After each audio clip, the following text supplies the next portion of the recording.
Hi, my name is K.XXIV and I'm here for the artist interview.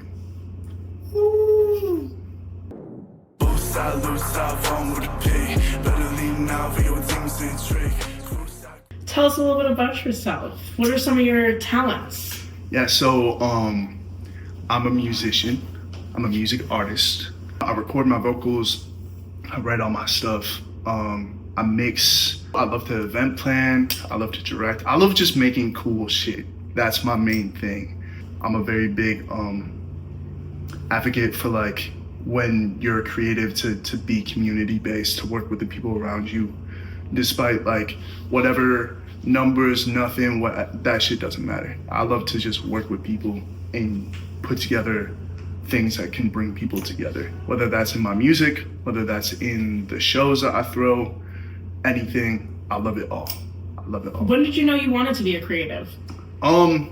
So technically, if you look back at my discography, I started making music in 2018, but I think it took me a year before to really get in, like to practice and try to figure out like what I was trying to do. I was dealing with a lot of stuff at the time as a kid, and a lot of people around me weren't exactly like at that same point yet to like have those kind of conversations about mental health.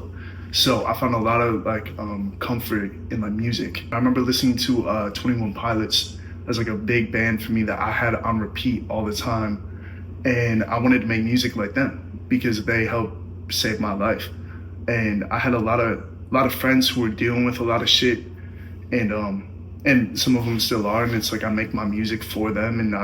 But when I first started making music, I made it specifically so that I could reach out to them. What are you looking forward to in the future? What is your music career as of right now? I'm kind of in a new era with where I'm at creatively, because I kind of took 2022 and 2023 like as a hiatus a little bit, impromptu. My life was just like, my motivations and my focus on my career, I think were very distracted, and I didn't really give myself a lot of time to work on shit. I think this past, like 2024, a big shift in my life happened, and my schedule got really freed up, and I kind of found myself at the beginning of that year, and I was kind of looking at everybody around me, and I'm like, damn, I really want to get back to it. I really want to start moving.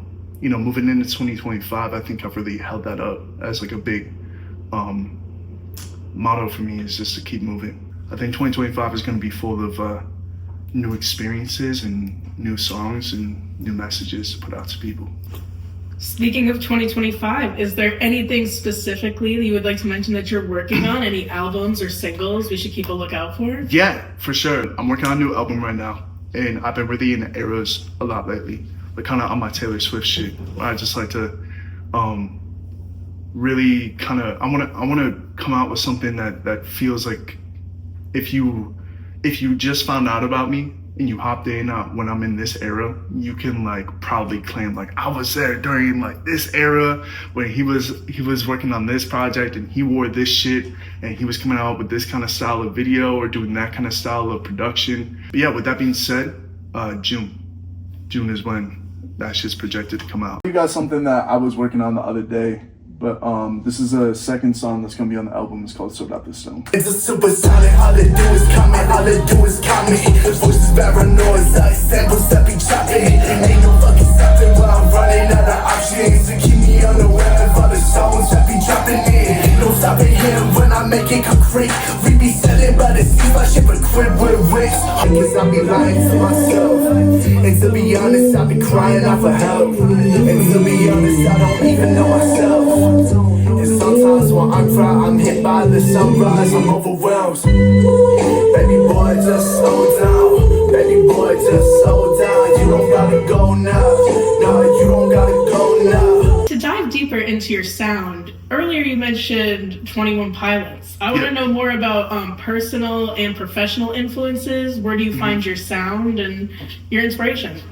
Ultimately, how I found my sound was, through 21 Pilots. I think the message really grew with that. There was one day I was on a trip and I was rooming with a bunch of my friends who play basketball, and they all listen to rap music.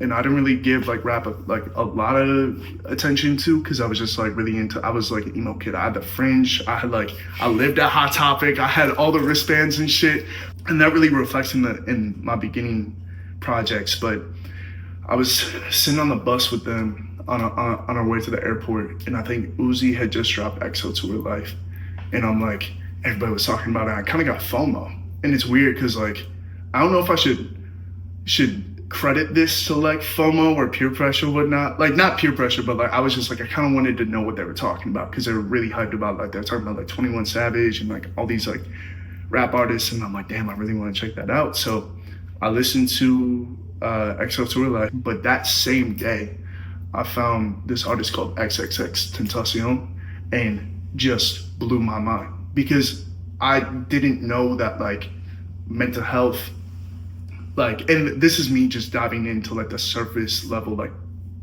more like pop, amped up, like hype rap. And then when I found X, I'm like, wow, like I could say the message that like I'm inspired by with like 21 Pilots and mental health, but like in a different genre of music that I was going for. I learned how to produce through just listening by ear, and it's a lot of trial and error. And I think that you see that a lot of my discography as well. What song do you recommend first-time listeners listen to? A lot of people love Risk, and I'm very, very fortunate to have that song be what it is today. I think like every time at every concert when I intro that, I always say that song changed my life, and it did. Like it taught me that a message could really overpower the hype of like an algorithm. Like people, like the messages I get from people on that song is like, you know, I was at a really, like I've had people DM me and be like, I was in a really hard spot, like in a really tough spot. I was dealing with a lot during this time, and I still am, but when I listen to your music, and that song is frequently brought up, like it says that it helped, like that a lot of people say that helps them out like a lot, and I love that. Like that's something that takeaway is important to me. So I think like message wise, Risk, if you want to listen to something more vulnerable. But I love like songs like Arlon Park with my good friend Isaiah Vo, shout out to Zay. He and I came up with that song, and it's a lot more fun. It's a lot more energetic. I think it's a lot more hype. I love that song, so I recommend that. But I think my favorite song right now that I have out is Plastic Castles or Deb Strider with Eddie Yuma, for sure. And finally, can you just tell us what your artistic process is like?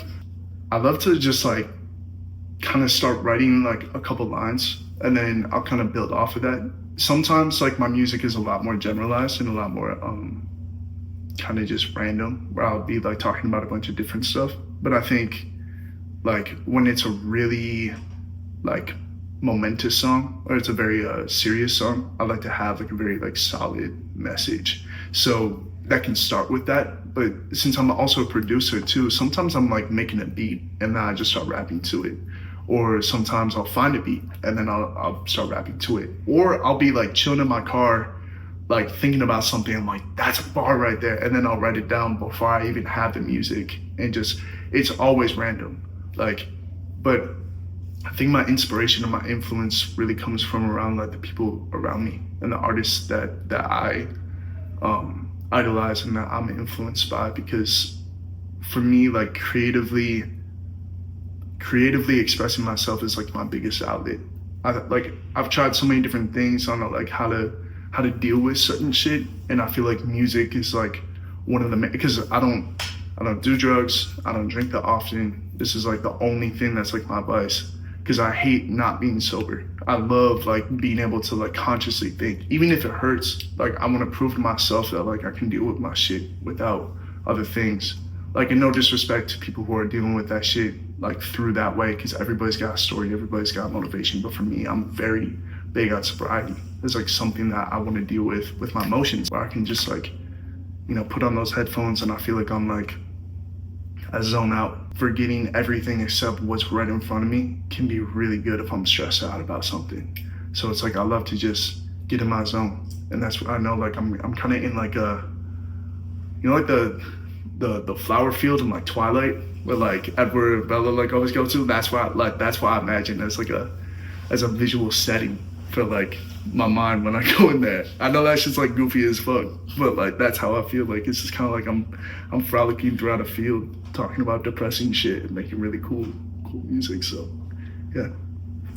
Well, KX, thank you for taking time with us today. Thank you so much. We appreciate it so much. You are clearly such a driven and inspiring artist. We can't wait to see what you come out with next. Thank you so much. Thank you, guys. I appreciate that. Thank you. Pulling over such a walk. Yeah, girl, you've been mine to my visuals. Yeah, vibes to my car like a minerals. And we think till the sun don't shine and we drink, yeah, it's right, cause we are not the typical.